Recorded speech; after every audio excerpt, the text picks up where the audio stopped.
Okay, so this is a video in response to the question of how I would describe in my own words my mental health problem or experience of distress. Gosh, where to begin really, how to describe it. I guess there's sort of two answers to that. One is describing it in a more clinically relevant way, and one is describing it experientially. So I'll kind of have a go at both. In terms of more clinical language or diagnostic language, if you like, from about the age of 14, I was anorexic until probably about 18. Then through my university years, I became a binge eater. In my early adulthood, I wrestled with binge eating, but it wasn't as severe as it was at university. And then from sort of my mid-20s until a couple of years ago, I was increasingly restrictive and pretty seriously anorexic for 4 or 5 years in there, during which time I was practicing as a clinical psychologist. I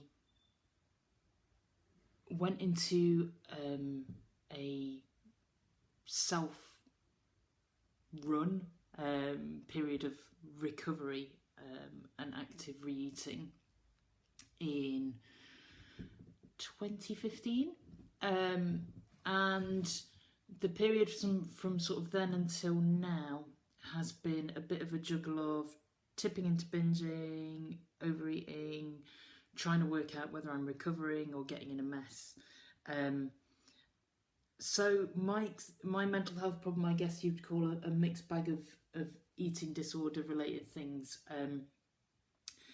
Experientially, through that period, and the reason I've kind of relayed all of that is my feelings during all of that time period have changed massively and have been all over the place.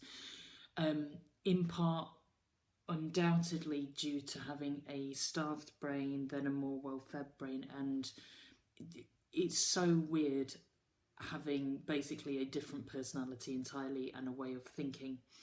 When I was quite anorexic, I was on kind of survivalist mode all the time. I only thought about food, and I mean that almost literally. And the self-denial of food. I was in a lot of pain. I was suicidal at times, and actively suicidal, very depressed, and had no sort of desire to be around people in a way, but really desperate to be around people in other ways. When I was out of that, it's a bit like people with psychosis, I suppose, talk about, which is then standing back from having been in a period of florid psychosis to then go, you're almost like observing yourself, and I can kind of do that now, which makes me feel very, very upset at times about the kind of wasted periods of my life, of substantial amounts of time that there have been. There have also been periods too during recovery that have felt incredibly empowering and really good, but also massively confusing, and at times very conflicted, and out of control, and binging can feel very out of control as well. I have felt at times very angry and reticent towards people around me and the things that I feel triggered all of this in the first place. That I've pushed a lot of people away.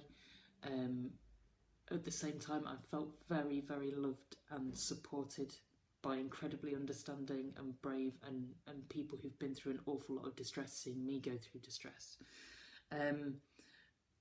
I would liken some of my more distressed times to also around kind of that post-traumatic stress disorder, that real like hyper-vigilant state and very, very jumpy and alert for things. And just not being able to think because thoughts about food would just intrude all the time, which makes me much more compassionate now to people who are kind of struggling with these difficulties and understanding that sometimes physically you just can't hear other things or take things in. So a real mixed bag of feelings, but definitely some feelings stronger with different phases of that eating disorder to others.